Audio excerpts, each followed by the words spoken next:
You guys, let's do a little bit of everything, odds and ends tonight. And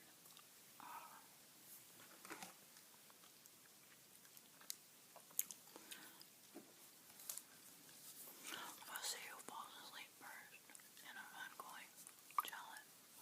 And reminder to turn down your contrast and your brightness. And your room won't be so dark, and maybe you can fall asleep faster. And maybe you can be the winner tonight. But remember, I was panicked the other day thinking that this Monopoly contest is over, and I had to have all my tickets in by tomorrow on Sunday. I was wrong again. It's the 30th, so I have a couple more days, so I'm not as panicked, but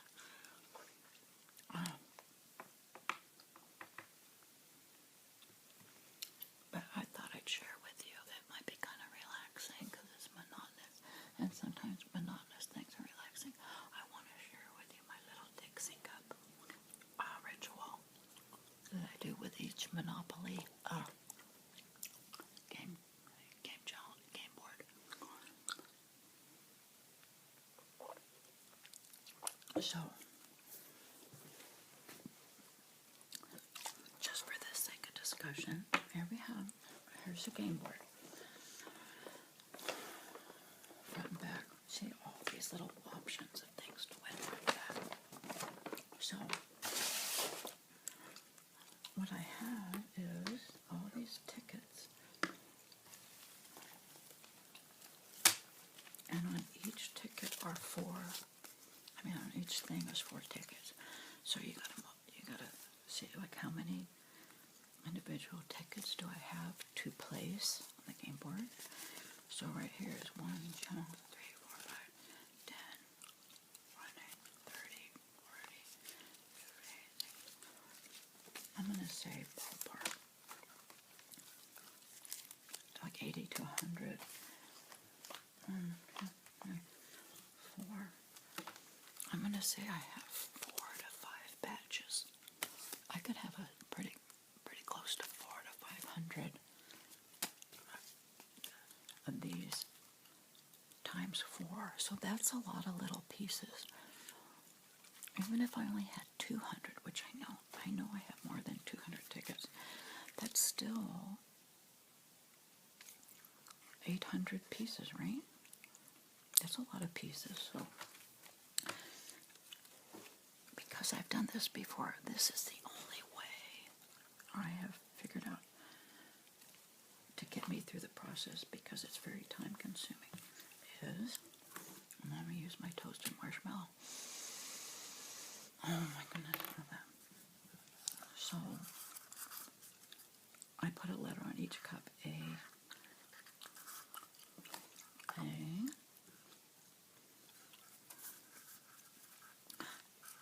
B,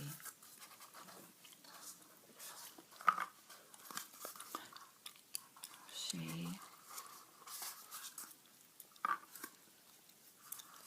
D. Okay. So, because A, B, C, D, every ticket is going to have a letter of the alphabet. And I believe this is game. Each ticket starts with a number. It either starts with the letter 8 or the letter 9. The letter 9 is on the back.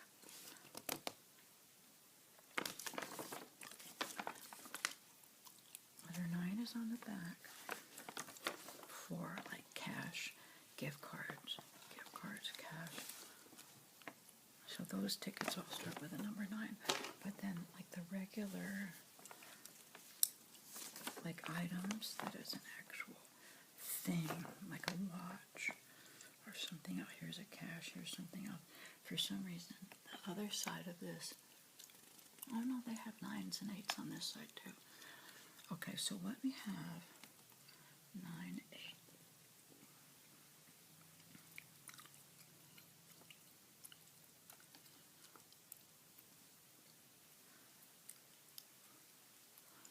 Um,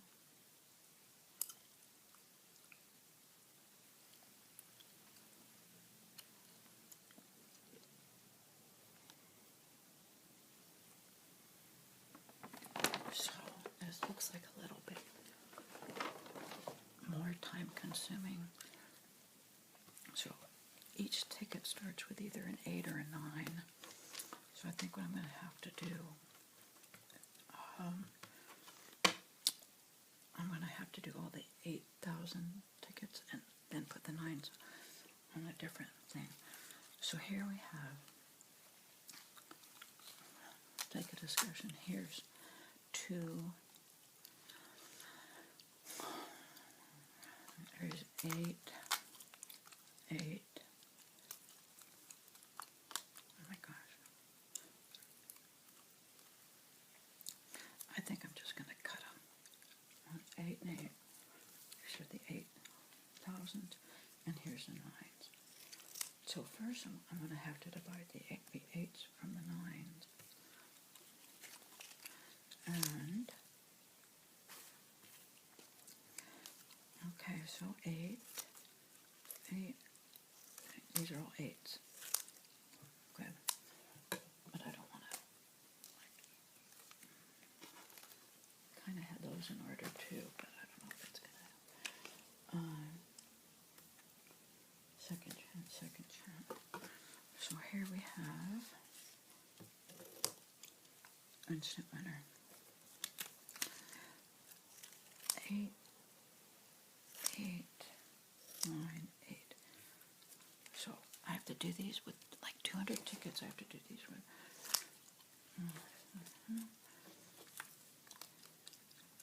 8, 9, 8, 9. So shade D. Oops, excuse me. E. A, B, C, D, E. So see, here's a ticket, 8E. So, because this is an 8E, that's going to go on 8. Because there'll be hundreds of E-tickets.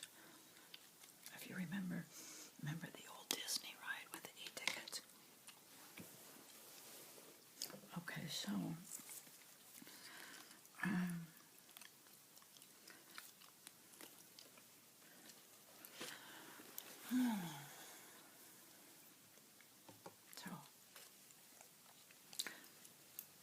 I'm going to be doing a lot of this, but in the meantime, we can talk about something fun. That brought back a really good memory when I just did the e-ticket for any of you Southern California natives. Back in the day, do you remember the original Disneyland coupon book? Oh my goodness. There was a saying, like an e-ticket. That was like the best rides. Like when you paid for admission, you get your book of tickets right. And you get a lot of tickets for the boring rides, but you'd only get like a handful of tickets for the good Walt Disney rides. I remember like the Matterhorn back in the day. It was just like the Matterhorn and one or two other ones, but that was your e-ticket. So even today when I hear somebody say e-ticket, my mind immediately goes back to Disneyland back in the day. I'm going to bed, okay? I'm just wondering if you guys remember that.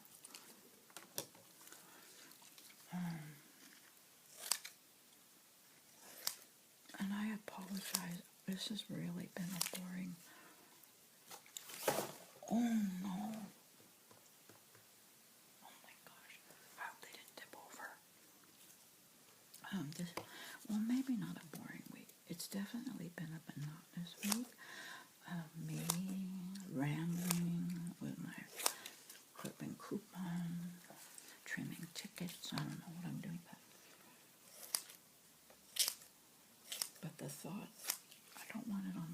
conscience that I had all these tickets that I didn't do. And what if I had the e-ticket? What if I had the golden ticket here in my pile? And I didn't. Second chance. Second chance. Second chance. I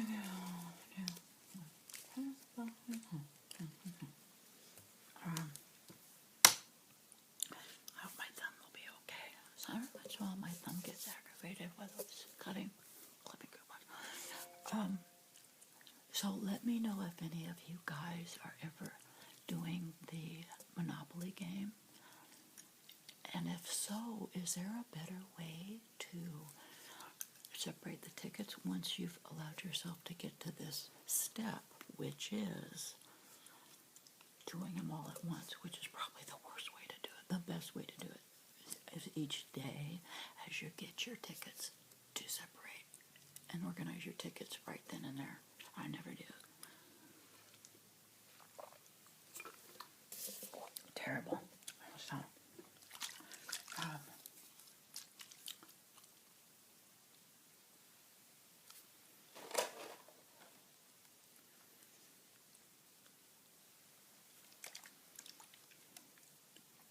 it's kind of funny. I'm looking at like three of these $1 million vacation homes. And you would think you'd be excited to have that, but honestly, I think I have more of a vacation in my own home. Especially since I started doing, having you guys on my YouTube channel. I just step into the far-off room and I'm on vacation in my own home. Because we all know that sometimes it's a lot of work sometimes to be on vacation somewhere. By the time you get acclimated to the new vacation place, it's time to go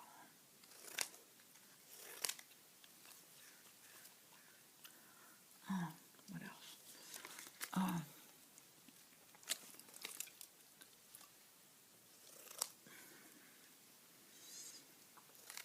Yeah, we would kind of laugh on our way home every summer when we'd be out vacationing. We would always kind of laugh to ourselves, like, "Oh, we can't wait to get home. I can't wait to get home." I don't know that scene from Wizard of Oz. There's no place like home. There's no place like home. How true that is when you've been away, even though you've been away having fun. Oh my goodness, the thrill of heading home to come back to your home.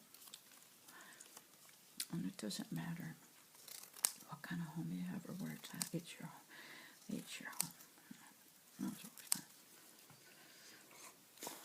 So, I'm guessing you guys aren't even here this weekend. This is Memorial Day weekend.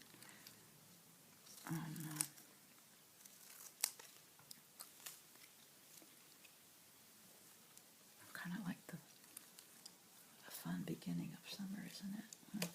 Memorial Day.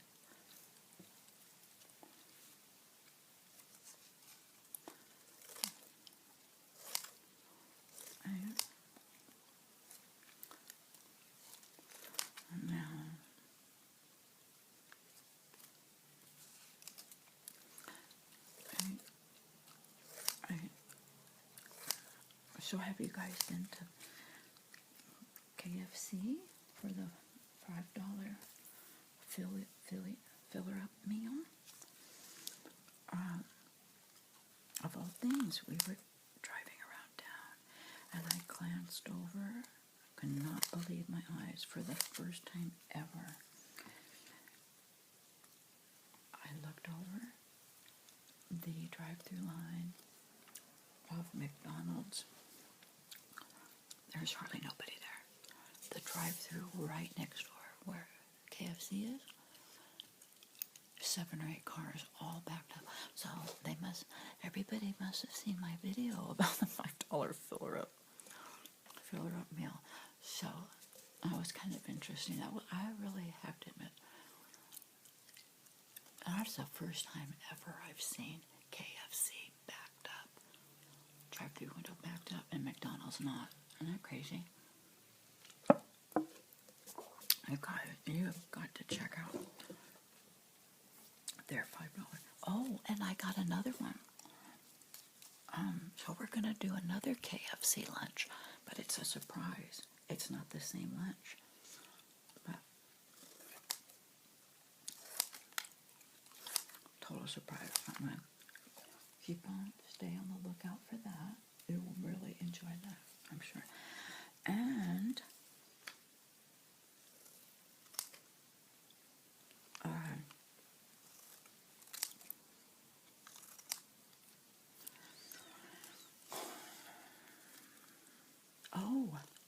we were at the gift shop.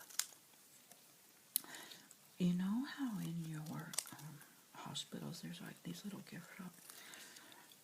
Well, every once in a great while, when we're in that area by the hospital or across the street where they have, just like if you go to a doctor appointment or different thing, it just so happened that the pizza place is kind of on that part of town, and I was so craving candy bar. I'm just going to tell you guys, it's terrible. But if you have easy access to get into like a hospital gift shop,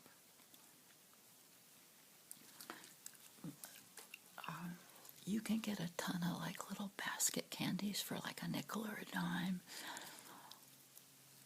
I'm guessing if all of this is here in California, and it seems like kind of the hospitals, the gift shops kind of all have the same ideas. You can go in there with $1 and you can get a soda. Well, this one hospital, it's like a tiny hospital, their prices went up. So I think the soda was $1.25, but for $1, you can go in there for $5 and really make out. You can get a soda, bag of chips, bag of a candy bar, bag of cookies, and whatever. They have like they have these big buckets of candy you can buy by the piece for a nickel or a dime. Oh my goodness, I had the best time. So we did that. So that's just a thought. If you guys want a quickie and you have easy access and you can go right in the hospital and the gift shop is right there. Sometimes they have better prices on those little quickie snacks and goodies than like if you have to run into like a 7-Eleven or a 7-Eleven or a mini mart, like a gas mini mart. Then, this is even more terrible. We have some friends and family at this, it's a senior care center. And when we go to visit, this is so terrible. But I realize I have the little food court on my mind, because when you go there, right when you go in, you sign in, and you say hi, and you're ready to go visit your friend or family member. Right next to them is like their little store, snack store, they call it. Everything's $1. Oh my goodness, that's even better. For $5, everything there was $1. Like chips, Doritos, nice potato chips, sodas, everything was $1. A bag of cookies. So we did really make out there. I got 2 sodas, a bag of chips, a bag of cookies, and a bag of peanuts. And that was a good sized bag of peanuts.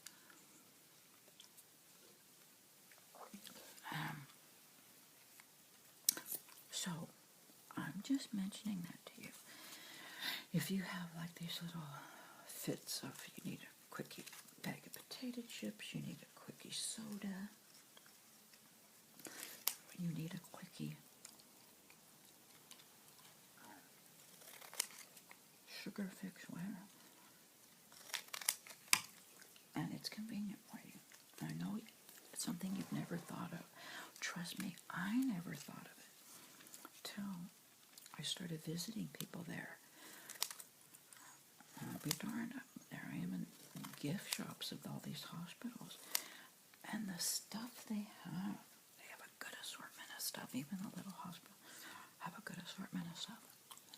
It's way cheaper. It's quick and it's way cheaper than going into 7-Eleven or Mini Mart. I guess Mini Mart. Well, that's here in California. Maybe. You guys in a different state, maybe it's not as bad, but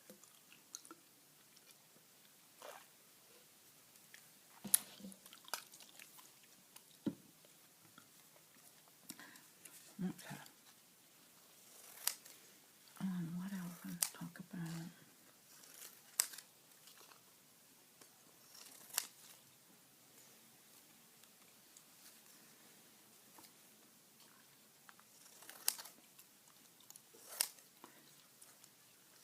Sometimes it's fun not to talk, but just to listen to the scissors snapping. Kind of fun. Nickelodeon.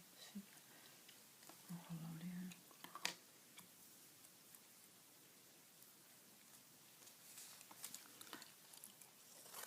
Yeah, if you guys have a better way of doing these tickets, let me know. Obviously, I need some kind of help here. Let's see. Oh, yeah. My daughter's coming over late tonight. Her and her friends are going to go party tonight, some country western dance hall. So they're going to be out. Her and all her friends. So she said she's going to be here late tonight. And then tomorrow,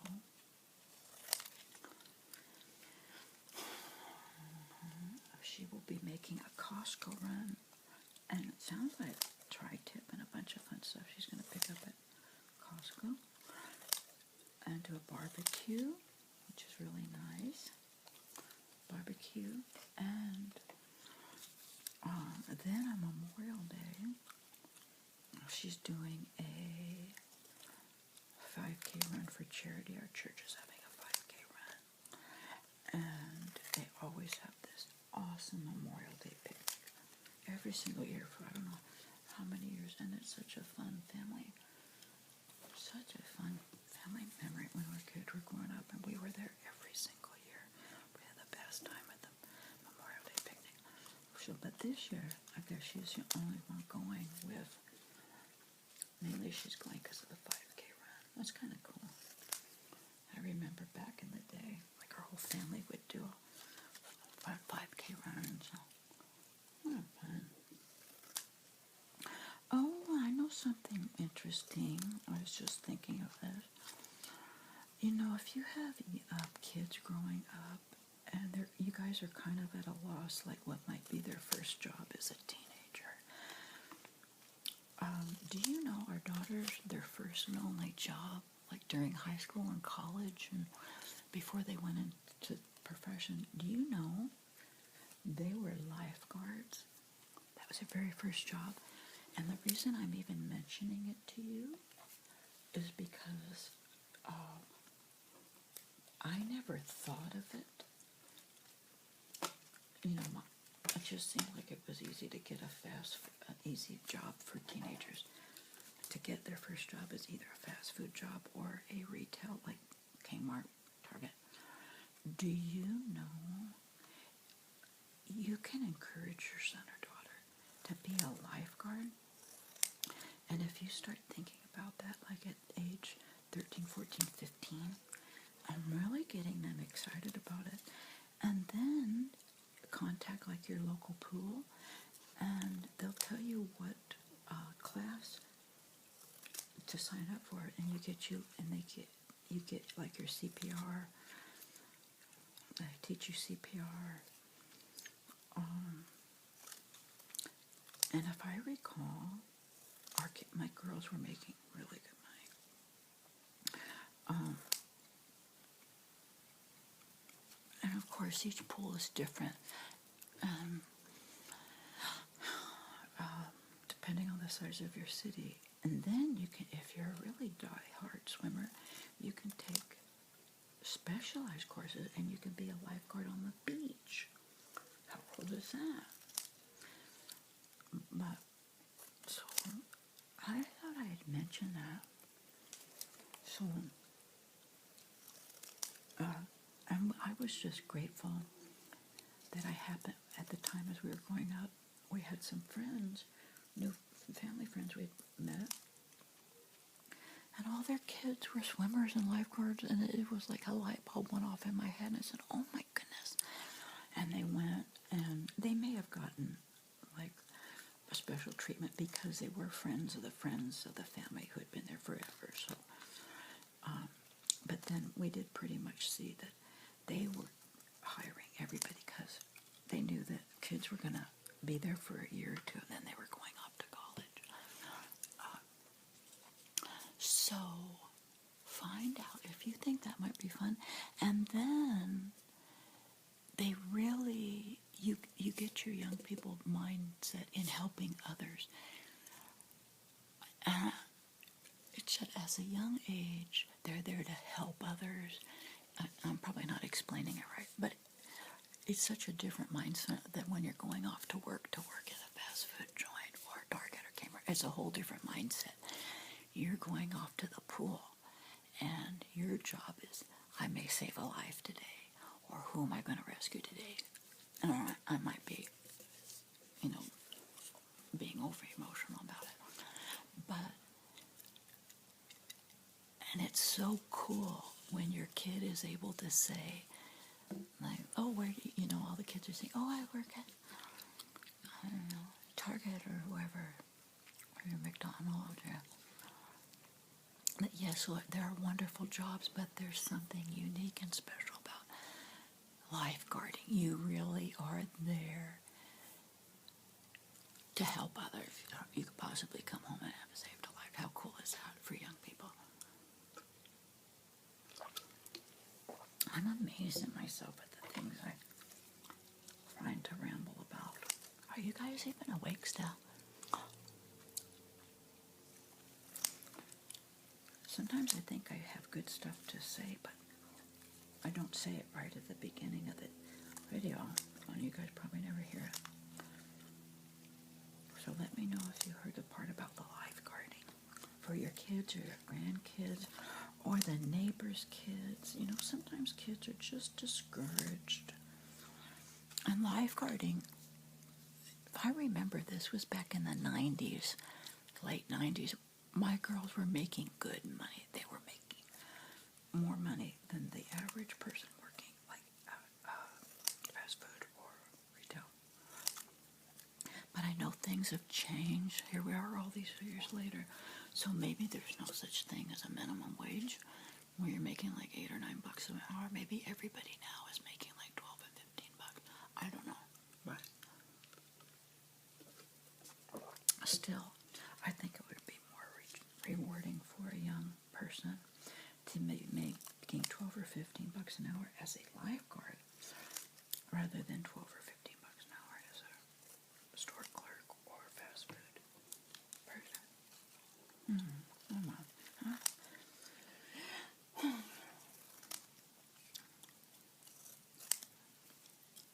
I always look at things in life and wonder, but maybe you're not supposed to wonder what if, because there is no what if, because that never happened. I always look at how things happen, like what if we had never known that lifeguarding family, and never knew about lifeguarding, like what path would our kids have taken? But see, I don't know, kind of crazy to say what if, because there is no what if. You just have to be grateful, thankful for what is and what was. And thank you. All right. I am so glad I could do this on a video. I would never be moving along this quickly by myself. You may quote me.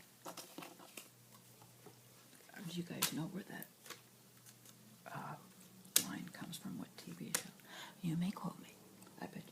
I Love Lucy addict, you know. There was a I Love Lucy show, the original series.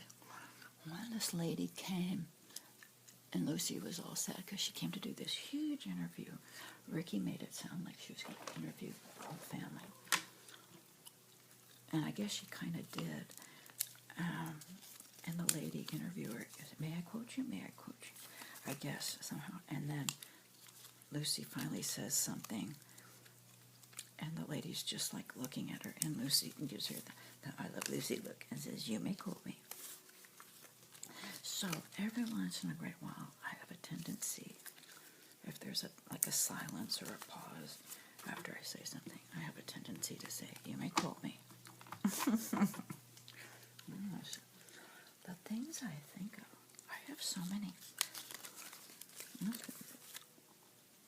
Well, this might be disturbing or alarming, but when I think of how many little movie quotes I have in my mind when I say something, I'm surprised at my own self.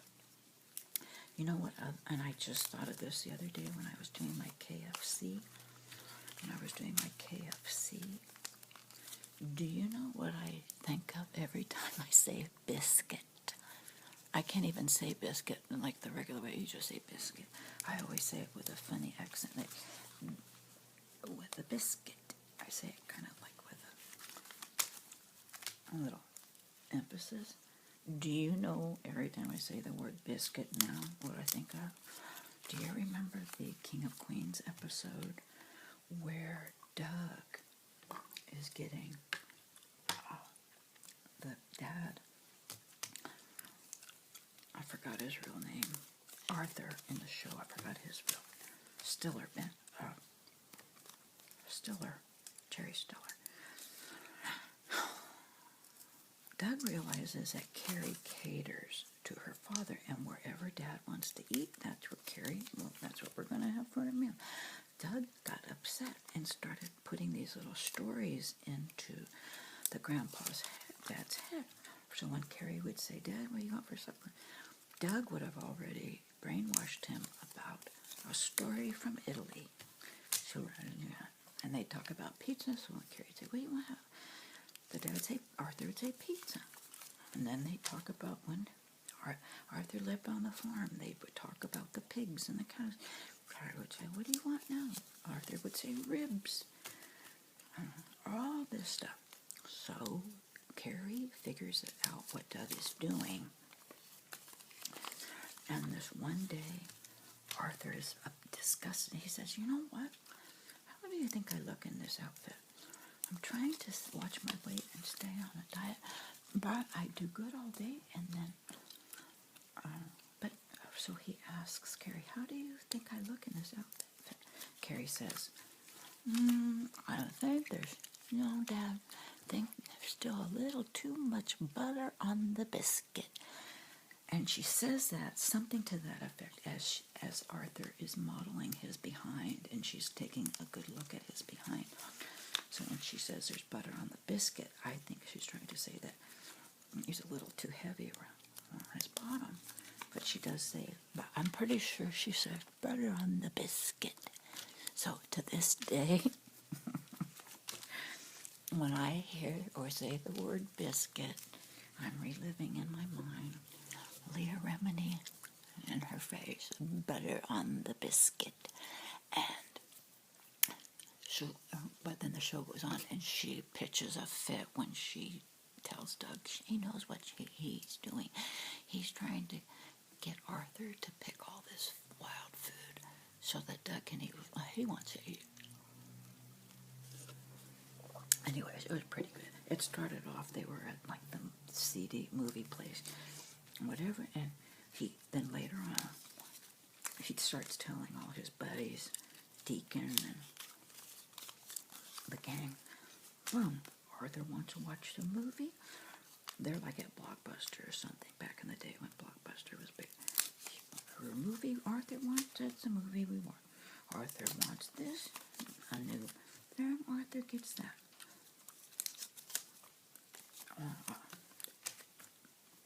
It's pretty kind of cool. I still love King of Queens. I'm having a hard time with Kevin James, his new show, Kevin Can Wait. I think you just get so attached to that original character, that original format. I still love Doug and Carrie. I'm sorry, I can't get Kevin James and his new wife on his new TV show. I can't love them as well as I love the original Doug and Carrie. But it did take a turn for the better, I thought. A week or two ago, there was a two-part episode where Carrie showed up as like one of his bosses or supervisors from the police force years gone by. And apparently he had to work on a job. They called him in off of retirement to work on this special undercover case. And when he found out who is he working with, she'll be working with DeLuca, or I don't know what the name was. And he pitched a fit, and it was Leah Remini, who we find out later was one of his supervisors from a previous job. She had given him a bad report, and then somehow she apologized and removed the bad report from his followers. It had a happy ending. It was a 2-part series. Now, those two I liked, but then again, I didn't like it as well because Leah Remini, she was different. You know, it wasn't the same relationship. It wasn't the same. But anyway. Now, what else?